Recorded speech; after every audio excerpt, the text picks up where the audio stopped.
मूर्तिमान भू ने और बाकी भक्तों ने मिलकर इतना प्रचार किया है सूरत में कि सूरत की सूरत बदल दी आप लोगों ने। That's really amazing. सो इसलिए मैं तो यहाँ पर आता हूँ भक्तों का उत्साह देख करके अपना उत्साह बढ़ाने के लिए। तो थैंक यू वेरी मच, आप सबने आमंत्रित किया। हरे कृष्णा।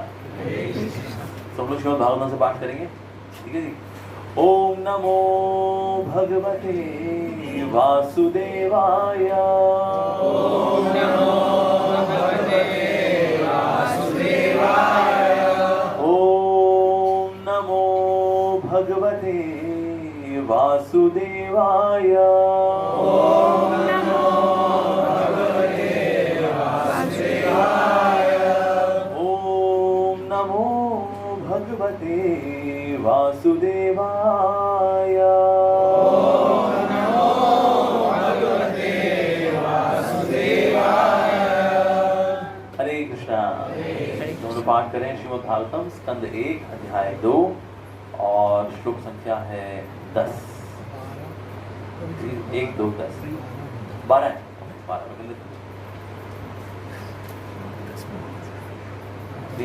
ठीक है।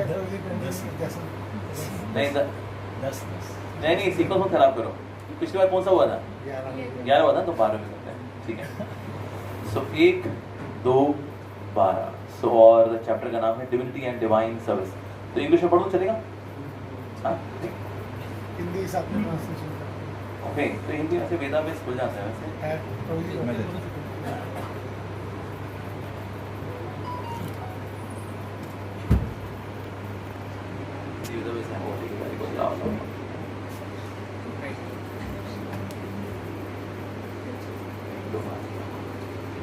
ओके, तो इस प्रकार से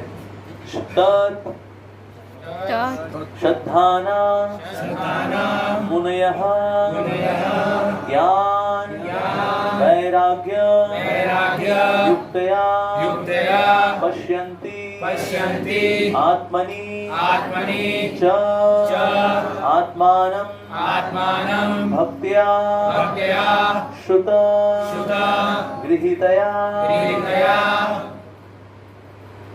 तच्छ्रद्धानमुनयो ज्ञान वैराग्य युक्तया पश्यन्त्यात्मनि चात्मानं भक्त्या श्रुतगृहीतया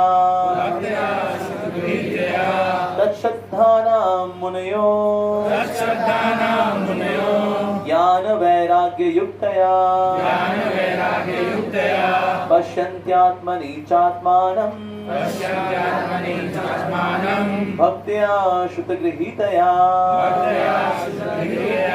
तच्छ्रद्धानां मुनयो ज्ञान वैराग्य युक्तया पश्यन्त्यात्मनि चात्मानं भक्त्या श्रुतगृहीतया तत्श्रद्धानां मुनयो ज्ञान वैराग्य युक्तया पश्यन्ति आत्मनि च आत्मानं भक्त्या श्रुतगृहीतया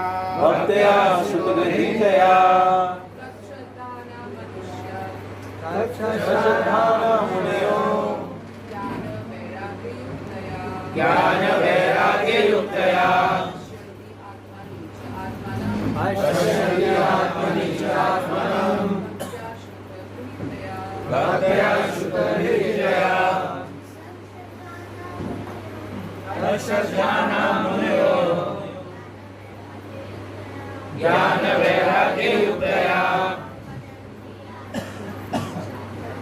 पश्यन्ति आत्मनि च आत्मानं भक्त्या श्रुतगृहीतया।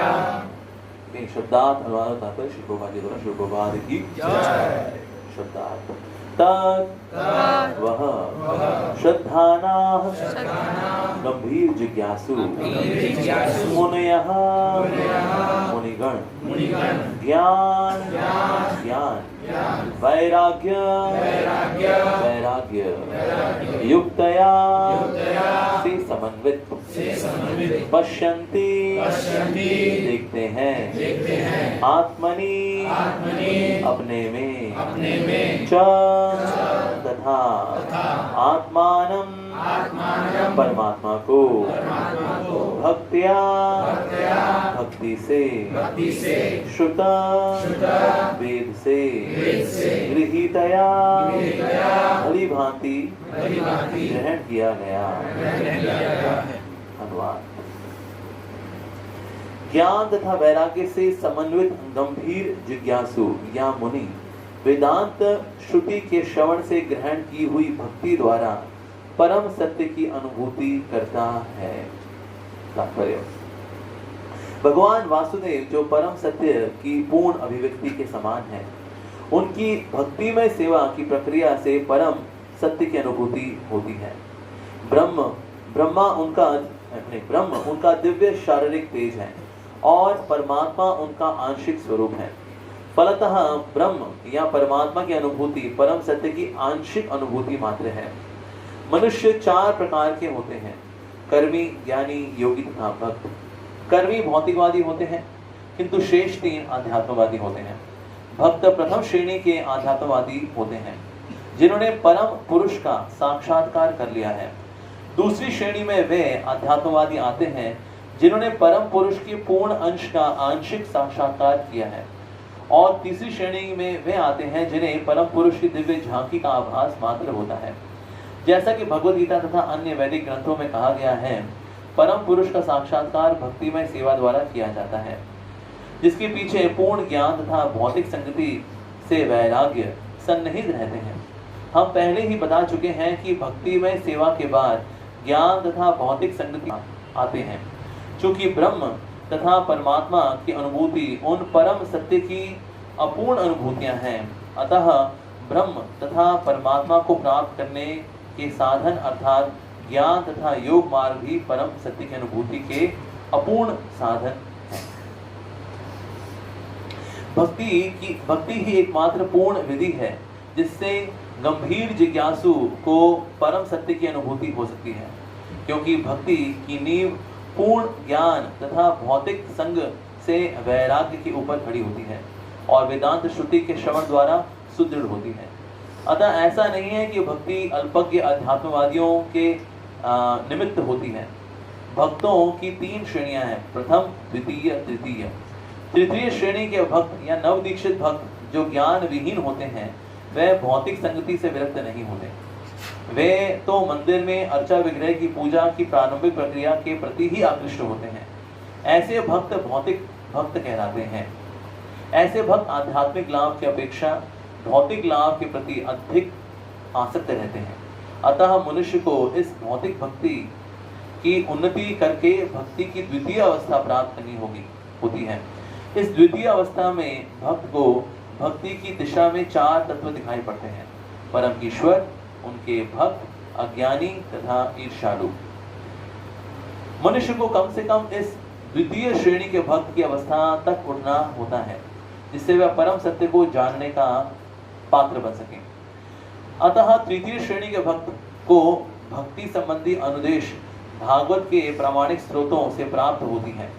पहली श्रेणी का भागवत सुस्थापित भक्त है और दूसरा है भागवतम जो ईश्वर का संदेश है। अतः तृतीय श्रेणी के भक्त को भक्ति के उपदेशों की शिक्षा लेने के लिए किसी सच्चे भक्त के पास जाना होता है। ऐसा भक्त कोई व्यवसायी भक्त व्यक्ति नहीं होता जो भागवत को व्यापार समझकर अपनी जीविका कमाता हो। ऐसे भक्त को सूत गोस्वामी की तरह शुकदेव गोस्वामी का प्रतिनिधि होना चाहिए और उसे समस्त जनता के चतुर्दिक कल्याण के लिए भक्ति उपासना पद्धति का उपदेश करना चाहिए। नव जिज्ञासु भक्त को प्रामाणिक व्यक्तियों से सुनने में तनिक भी रुचि नहीं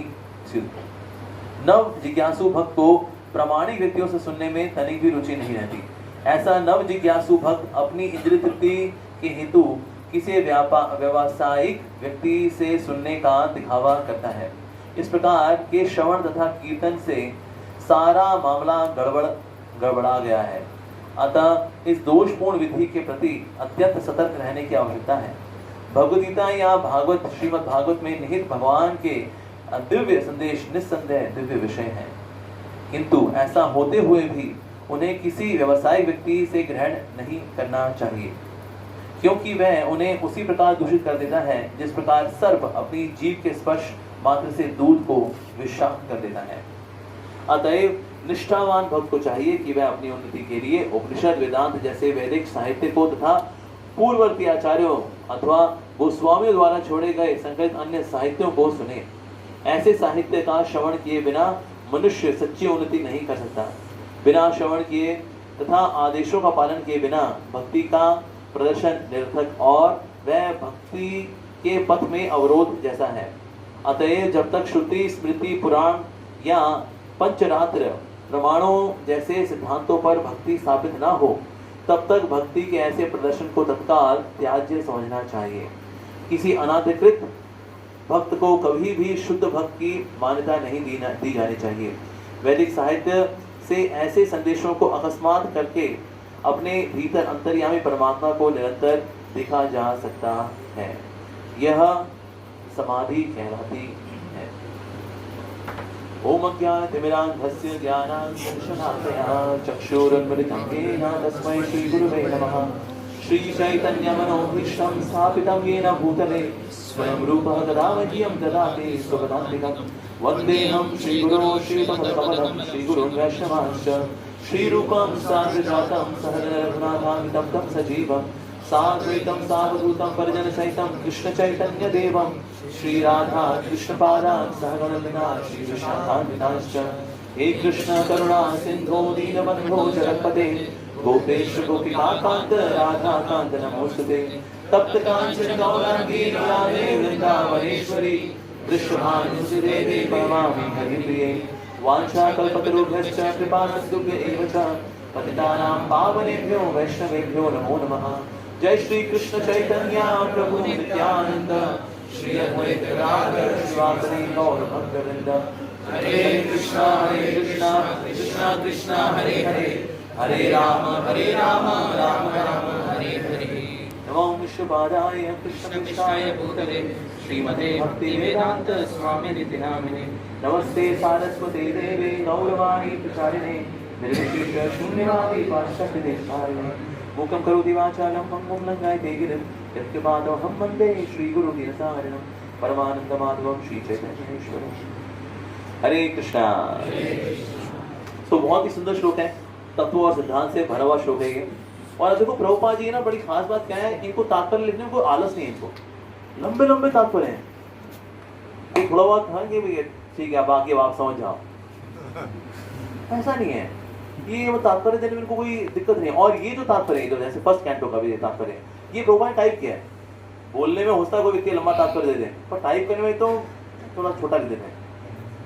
तो इसका मतलब है कि ना प्रभुपाद जी जो है भगवान की भक्ति से इतने ज्यादा भरे हुए हैं और इतना ज्यादा देना चाहते हैं भगवान को, दुनिया को, कि देखते हैं तात्पर्य लंबे लंबे हैं। जैसे अगर फर्स्ट कैंटो के फर्स्ट चैप्टर का फर्स्ट वर्स अगर देखें ना, वो तो एक किताब बन सकती है, छोटी मिनी किताब निकले, इतना लंबा तात्पर्य है उसका। जो इंट्रोडक्शन है उसमें चैतन्य महाप्रभु की सारी लीलाएं डाल देगी, एक ग्लिम्स तो ले लीजिए आप भगवान श्री चैतन्य महाप्रभु के बारे में। ये तो इंट्रोडक्शन क्या होता है, 2 page 4 page 5 page, that's it. 30 page के तात्पर्य प्रभुपाद जी ने दिए। तो इसका मतलब है यानी प्रभुपाद जी के अंदर कितने ज्यादा कृष्ण भरे हुए हैं कि वो फूट फूट करके उनके अंदर से निकलते हैं और कोई आलस नहीं है उनके अंदर कृष्ण को देने। तो इसलिए प्रभुपाद जी तात्पर्य लंबे लंबे तात्पर्य हैं और ऐसे तात्पर्य तो कभी किसी ने दिए ही नहीं है। ये भक्ति वेदांत तात्पर्य प्रभुपाद जी बोला करते हैं, my purports are my devotional ecstasies. मेरे तात्पर्य है ये मेरी भक्ति की भावनाएं हैं वास्तव में। तो इसलिए प्रभुपाद जी कोई आलस नहीं करते और डिटेल में किसी भी बात को समझाएंगे, सारे तथ्य सारे एंगल श्री प्रभुपाद जी यहाँ लेकर के चलते हैं। सो यहाँ पर बड़ा सुंदर चर्चा हो रही है तच्छ्रद्धाना मुनियों। तो जो श्रद्धाना यानी कि किस प्रकार से सीरियसली इंक्विजिटिव, सीरियसली यानी कि हमें प्रश्न पूछने चाहिए। जैसे तत्व जिज्ञासा की बात यहाँ चल रही है, पिछला वाला श्लोक जो है वो तो A1 श्लोक है। कई लोग उसको ये नहीं समझ पाते ना कि किस प्रकार से ब्रह्म है, परमात्मा है, भगवान है। तो ये 3 अलग अलग हैं, लेकिन फिर लिखा अद्वय। अद्वय क्या है भाई? अद्वय का मतलब एक ही है, यानी ब्रह्म परमात्मा और भगवान एक ही है। तो फिर 3 क्यों नाम लिखे हुए हैं? ऐसे लिख देते हैं बस एक तो 3 नाम क्यों दिए हो, ऐसा क्यों? तो असल में 3 नाम है ये इसलिए दिए गए हैं, यानी कि इनको देखने के पर्सपेक्टिव अलग अलग हो सकते हैं।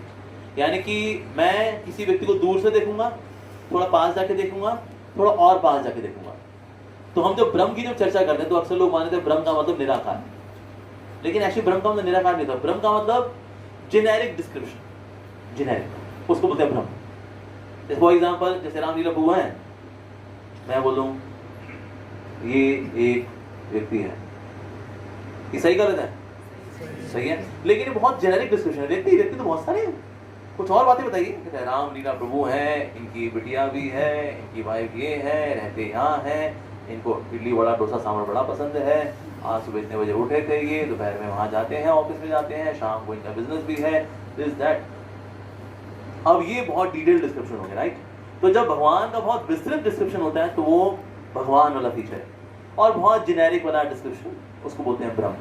तो ब्रह्म का मतलब हमेशा निराकार नहीं होता। ब्रह्म के वैसे कई सारे मतलब, ब्रह्म का मतलब अमृत भी होता है। अगर कोई अमृतमय जीवन जीता है तो उसको बोलता है भाई ये तो ब्रह्ममय जीवन जी रहा है। यानी कि अगर कोई भक्त भी भक्ति में पहुंच गया अगर, तो हम बोले अरे भाई भक्त जो है तो ब्रह्म, तो इसका मतलब नहीं वो एक ही हो गया है ब्रह्म के साथ। तो ब्रह्म का मतलब अमृत भी होता है। ब्रह्म का मतलब जो जन्म और मृत्यु के परे है उसको बोलते हैं ब्रह्म। ब्रह्म का मतलब भगवान का धाम, उसको बोलते हैं ब्रह्म। जो आत्मा है उसको भी बोलते हैं ब्रह्म, इसलिए अहम ब्रह्मास्मि। तो इसलिए ब्रह्म शब्द का क्या मतलब होगा पता लगता है उससे कॉन्टेक्स्ट से, यानी किस संदर्भ में बात हो रही है। जैसा अगर बोलो एक घोड़ा दबा दे, घोड़ा दबा दे, प्रभु जी घोड़े को कैसे दबाना, उसका गला दबाना, उसका पेट दबाना, अरे अबे यार घोड़ा दबा दे मतलब। तो यहाँ घोड़ा शब्द का मतलब क्या होगा, उसके कॉन्टेक्स्ट से पता लगेगा ना कि उसका कॉन्टेक्स्ट क्या है। घोड़ा दबाने का मतलब ये घोड़ा बोला घोड़ा पशु घोड़ा नहीं है, ये नीचे आओ बोला घोड़ा है ये। तो इसलिए कोई शब्द का एक्चुअल मीनिंग तब पता लगता है कि उसका कॉन्टेक्स्ट क्या है। जैसे प्रिंसिपल शब्द का मतलब कौन रहेगा, प्रिंसिपल है जी, सिद्धांत। अच्छा, और हाँ, अगर प्रिंसिपल मतलब PAL वाला हुआ तो प्रधानाचार्य हो सकता है, और PL तो मुख्य भी होता है ना। What are the principal deities, who is the principal devotee, right? मुख्य भक्त कौन है यहाँ पर? व्हाट आर द प्रिंसिपल्स, ये 4 रेगुलर प्रिंसिपल्स। सो प्रिंसिपल शब्द का कॉन्टेक्स्ट देखा जाएगा, उससे पता लगेगा उसका मतलब क्या है। तो इस तरह से ब्रह्म का भी मतलब देखा जाता है, वो कहाँ इस्तेमाल हो रहा है, कैसे इस्तेमाल हो रहा है वो शब्द, उससे पता लगता है। तो ये तो बहुत जेनेरिक डिस्क्रिप्शन हो गया। थोड़ा और क्लोज का डिस्क्रिप्शन है, वो है परमात्मा। सो अद्वैय मतलब वही भगवान का generic, semi generic and personal description. So ब्रह्मेति परमात्मेति भगवान शब्द थे। तो इससे जो सबसे नजदीक से पास से भगवान को जानता है वो है भक्त। तो श्री भक्तिनाथ ठाकुर जी बोलते हैं कि ये जो जितने निराकारवादी होते हैं इनको भी भगवान के ऐश्वर्य प्रकट होते हैं। कितने ऐश्वर्य भगवान के? 6 ऐश्वर्य। इनको ज्ञान और वैराग्य का ऐश्वर्य इनको प्रकट होता है, वो भी पार्षद। इस आदि पहले उपनिषद वगैरह पढ़ेंगे वाराणसी में, वहां पर है अपना ब्रह्म की चर्चा करेंगे, उपनिषदों में चर्चा करेंगे, वेदांत की चर्चा करेंगे, तो बस दैट्स इट। तो ज्ञान और वैराग्य, वैराग्य का पालन करते हैं, वेरी गुड। हालांकि आज तो खैर बहुत बुरा हाल है कईयों का, लेकिन चलो मोटा मोटा हम लेके चलते हैं। हाँ अच्छे। फिर इससे ज्यादा फिर अगला फीचर क्या है, परमात्मा वाला फीचर। तो ये 2 तो आएंगे ज्ञान और वैराग्य। 3 और आते हैं, 3 और फीचर भगवान के प्रकट और होते हैं। ऑलरेडी फीचर है भगवान के अंदर, लेकिन वो प्रकट परमात्मावादी को भी होते हैं। तो ये कौन कौन से हैं? एक तो है कि भगवान सर्वशक्तिशाली है, ठीक है जी, और साथ ही भगवान तो ज्ञान और वैराग्य हो गया, साथ ही एक तो शक्तिशाली है और भगवान बहुत ज्ञानमय है, यानी उन्हें बहुत नॉलेज है। और दूसरा आता है नहीं, और ऐश्वर्य, ऑपुलेंस। तो ये 5 प्रकट होते हैं परमात्मावादी को। लेकिन जो सुंदरता, ब्यूटी का जो ऐश्वर्य है, ये सिर्फ भगवान के भक्तों को ही प्रकट होता है। तो इसीलिए हमको भी नहीं पता हम भक्त बन गए, हमारी क्या विशेषता है, मतलब हमारे ऊपर क्या ऐसी कृपा हुई है कि 6 ऐश्वर्यों में से एक ऐश्वर्य तो ऐसा है जो कि सिर्फ भक्त को ही प्रकट होगा, और वो है सुंदरता का ऐश्वर्य। तो ये 6 के 6 ऐश्वर्य भगवान के अंदर हैं, लेकिन ये प्रकट ब्रह्मवादी को, परमात्मावादी को और भक्त को अलग अलग होते हैं। तो दूर से कम ऐश्वर्य, और पास और अधिक ऐश्वर्य, और पास सारे ऐश्वर्य। तो इस प्रकार से एक भक्त को का बड़ा सौभाग्य होता है कि वो भगवान को पूरी तरह से जान पाता है। तो इस प्रकार से भगवान है एक, लेकिन उनको जानने वाले अलग अलग होते हैं। जैसे प्रभुपाद एग्जाम्पल देते हैं, अगर कोई दूर से पहाड़ को देखे तो इससे पहाड़ नजर आता है, और पास जाएगा तो पेड़ भी नजर आएंगे पहाड़ के ऊपर, और पास जाएगा तो पेड़ों पे जो तोते बैठे होंगे वो भी नजर आएंगे। तो जितने पास जाते रहेंगे वही सेम रियलिटी आपको अलग अलग नजर आती है, लेकिन वो है रियलिटी सेम, अद्वैत। और मोबाइल का एग्जाम्पल दिया, सूरज का एग्जाम्पल दिया हुआ है, ट्रेन का भी एग्जाम्पल दिया हुआ है, हमने वो एग्जाम्पल सुने होंगे, राइट। तो इस तरह से ये भगवान के बारे में चर्चा आती है। पांच सबसे बताया जा रहा है ज्ञान वैराग्य युक्त, यानी ज्ञान और वैराग्य से युक्त। अभी ज्ञान और वैराग्य के ये अलग आइटम है ये लोग नहीं, असल में भक्ति देवी के ही दोनों बच्चे हैं। जैसे माता होती है, माता जी के दो बच्चे हैं, ये बंटी है, बोली है, दो बच्चे हैं उनके। उस तरह से भक्ति देवी के भी दो बच्चे हैं, उनके दो बच्चों का नाम है ज्ञान और वैराग्य। और ये दोनों अपनी मम्मी से बहुत प्यार करते हैं। तो जहां मम्मी होती है ना वहां पर दोनों दौड़े दौड़े चले जाते हैं, ज्ञान भैया, हाँ वैराग्य भैया, अरे मम्मी कहाँ पर है? मम्मी तो मूर्तिमान प्रभु के पास है। चलो फिर भैया, चलो चलो चलो चलो, और फिर दौड़ के उस भक्ति हृदय में घुस जाते हैं। तो जहां मम्मी होगी वहां पर बच्चे अपने आप दौड़े दौड़े चले जाते हैं। तो ज्ञान और वैराग्य सेपरेटली कुछ नहीं होता। सेपरेटली आप देखो, अगर आप ज्ञान वैराग्य का कई लोग पालन करते बिना भक्ति के, बड़े ड्राई हो जाते हैं। अगर कुछ लोग साधु लोग बड़े ड्राई होते हैं, ऐसी रूखी सूखी बातें करते हैं, बहुत जल्दी गुस्सा आता है ऐसे साधु लोगों को, हल्की बुल्की बात। साधु जी, कुछ तो साधु को देखा ना बहुत गुस्सा आता है उन लोगों को, क्योंकि ये लोग ज्ञान वैराग्य का पालन करते हैं बिना भक्ति के, तो इतने ड्राई हो जाते हैं। अरे अरे अरे। तो जैसे वैराग्य भी कई प्रकार का होता है। जैसे एक होता है शुष्क वैराग्य, यानी ड्राई रिनंसिएशन। मतलब वैराग्य है लेकिन उसने आपके चरित्र को भी रूखा सूखा कर दिया। उसको ऐसे व्यक्ति को देख के लगता है कि कर्मी लोग ज्यादा अच्छे हैं, कम से उनमें कुछ तो रस है, ये तो सुखेला दुखेला। तो शुष्क वैराग्य। एक होता है मरकट वैराग्य, यानी कि बंदर के जैसा वैराग्य। जैसे बंदर होगा ना वैसे अपना बिना कपड़े के रहेगा, जंगल में रहेगा, तपस्वी है, साधना कर रहा है। जैसे ही बंदरिया को देख लेगा सारा वैराग्य क्या तेल लेना उसका, बंदरिया पीछे हो लेगा। इस तरह से ऐसे साधु लोग भी होते हैं, वैसे वैराग्य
अपने सीनियर्स जो होते हैं, वैष्णव जो होते हैं, जो भक्ति में श्रेष्ठ हैं, उनका संग करता है, अपने जो बराबर वाले हैं उनसे मित्रता रखता है, और जो कनिष्ठ हैं उनके ऊपर दया भी दिखाता है, और जो ईर्ष्यालु द्वेषी लोग हैं उनसे दूर रहता है वो, या जो अज्ञानी है उस पर दया भी दिखाता है।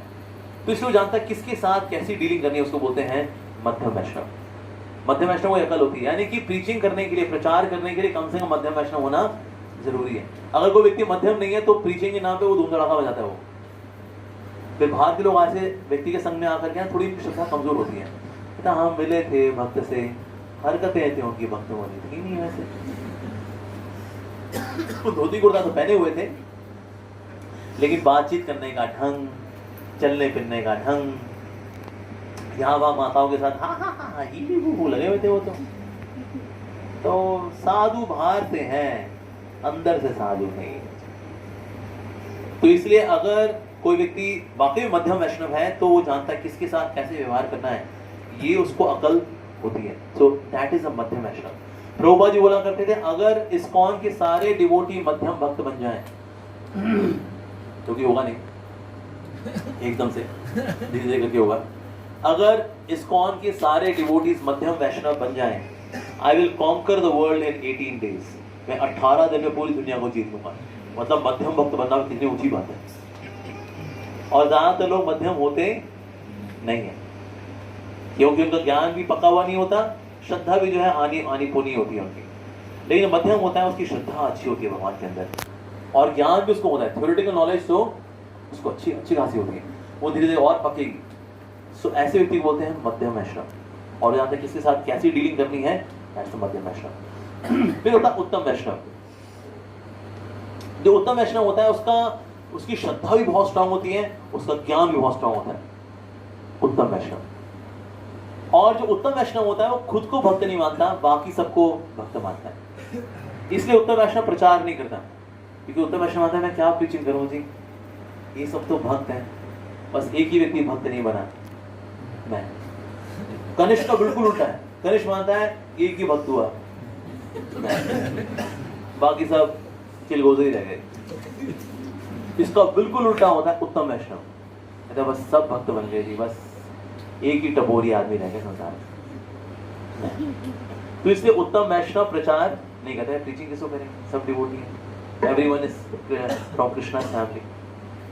सो ये होता है उत्तम वैष्णव। इसमें श्री भक्ति साहब महाराज जो है कथा कर रहे थे, वो बता रहे थे कनिष्ठ वैष्णव क्या होता है, मध्यम वैष्णव क्या होता है, उत्तम वैष्णव क्या होता है, कथा बता रहे थे। तो उन्हें कनिष्ठ वैष्णव के डिस्क्रिप्शन दिया, क्या क्या सिम्टम होते हैं, जो मध्यम वैष्णव होता है उसके क्या क्या सिम्टम होते हैं।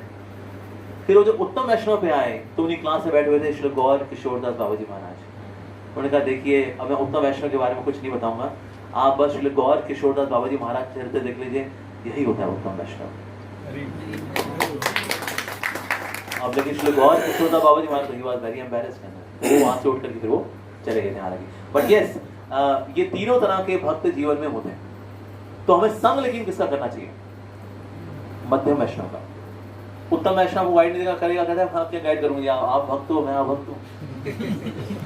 और जो कनिष्ठ है उससे गाइडेंस ले नहीं सकते, क्योंकि वैसे वो तो लल्लू लाल है अभी तो। सो इसलिए हमें संग किसका करना चाहिए, संग करना चाहिए नाइसली प्रैक्टिसिंग मध्यम वैष्णव, उसका संग करना चाहिए एक्चुअली। वो जानता है किसके साथ क्या कितना क्या क्या व्यवहार करना है, उसके बाद से अकल होती है। सो कभी कभी ऐसा भी होता है कि कोई उत्तम वैष्णव हो, वो मध्यम के लेवल पर आता है प्रचार करने के लिए। इसका उदाहरण है श्रील प्रभुपाद जी। ऐसा मतलब ये नहीं उसका फॉल डाउन हो गया, वो रहता उत्तम ही है लेकिन वो विचार ऐसा लेकर के आता है जैसे यस उसको प्रचार करना है, तो इसलिए वो फिर वो मतलब अंतर करता है कि हाँ ये ईर्ष्यालु है, ये द्वेषी है, ये अज्ञानी है, ये भक्त है, ये श्रेष्ठ है, ये अच्छा भक्त है, ये उसको डिस्क्रिमिनेशन करना पड़ता है। तो इसलिए कभी कभी उत्तम वैष्णव भी मध्यम के लेवल पर आते हैं प्रचार करने के लिए। तो किसने पूछा प्रभुपाद जी से, आर यू उत्तम वैष्णव? प्रभुपाद जी का no no I am preaching, it proves that I am madhyam Vaishnava. But actually he is uttam who has accepted the position of madhyam for preaching. प्रचार करने के लिए उन्होंने ये पोजीशन स्वीकार किए, ये तो प्रचार हो नहीं पाएगा। लेकिन हर एक डिवोटी के प्रभुपाद जी रेकमेंड करें you should try to come to the level of madhyam. तो मध्यम में हम आ चुके हैं, इसका भला क्या पहचान है?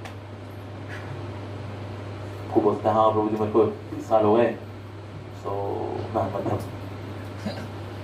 20 साल से कम वाले को कनिष्ठ बोलेंगे, 20 साल से 40 साल वाले को मध्यम बोलेंगे, 40 से 60 साल वाले को उत्तम बोलेंगे। ऐसा ऐसा नहीं, ऐसा नहीं है।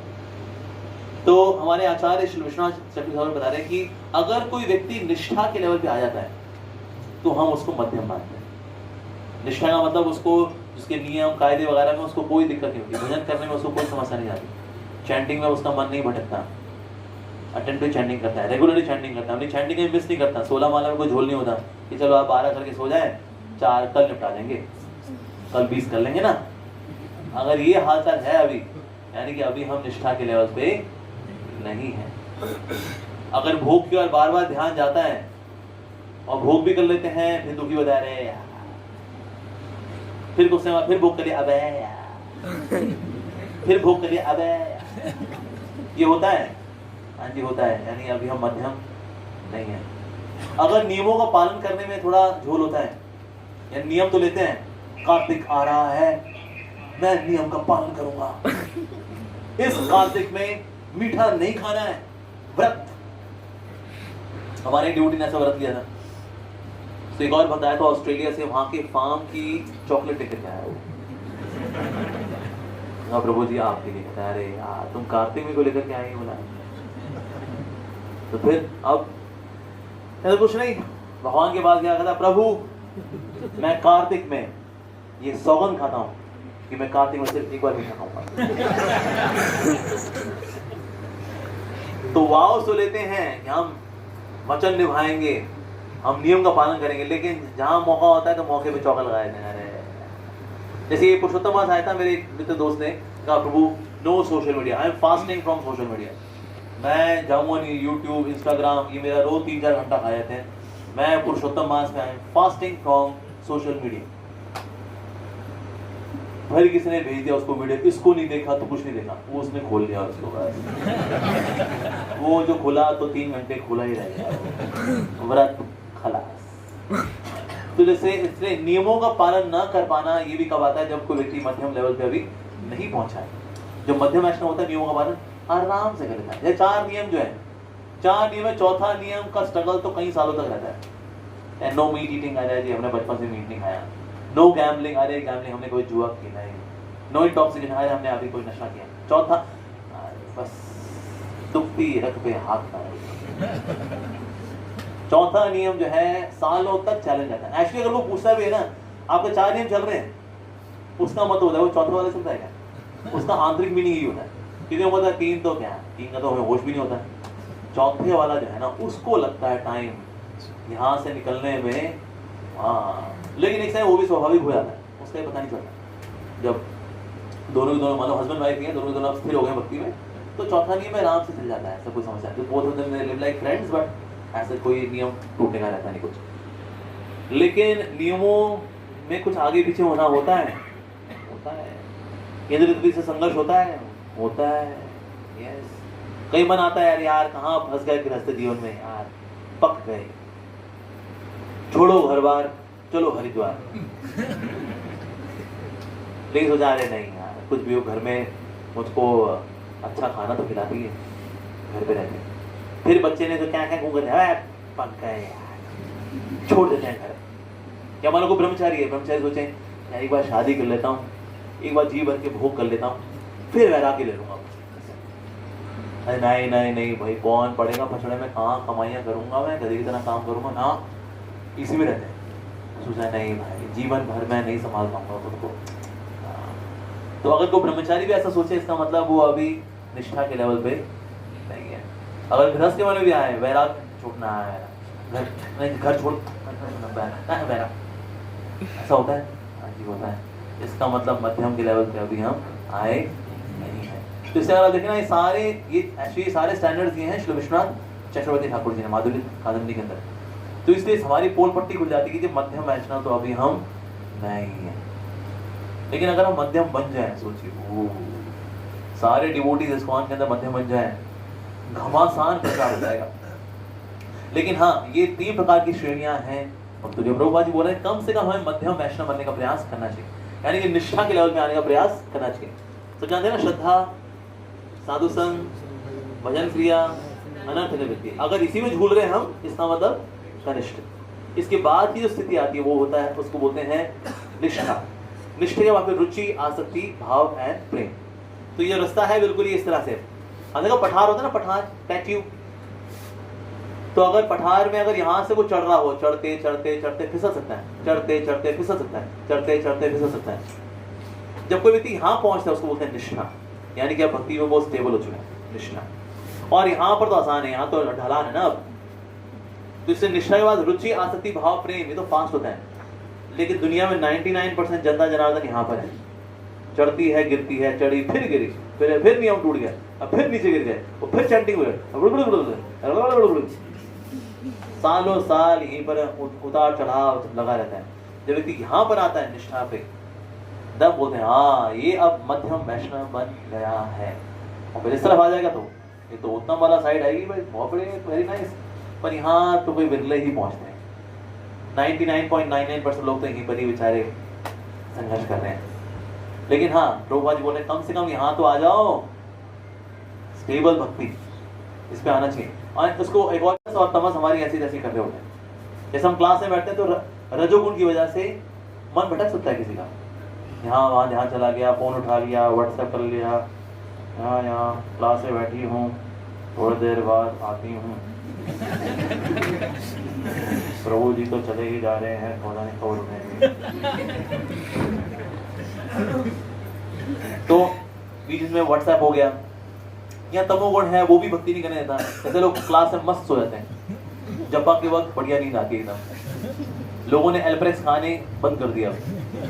जब भी सोना हो माला में हाथ डालो, बटन दबता है, बंदा गया अपनी दुनिया में।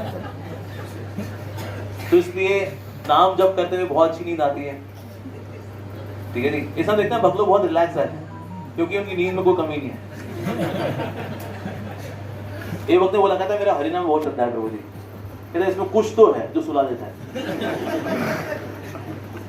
नाम में कुछ तो है, वो मतलब दबना चाहिए बटन भक्ति का, लेकिन बटन कोई और दब जाता है।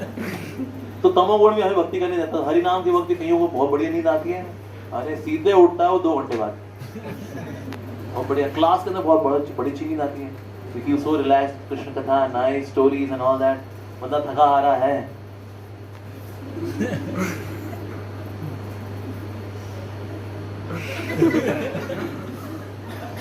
क्लास में बढ़िया नींद आती है।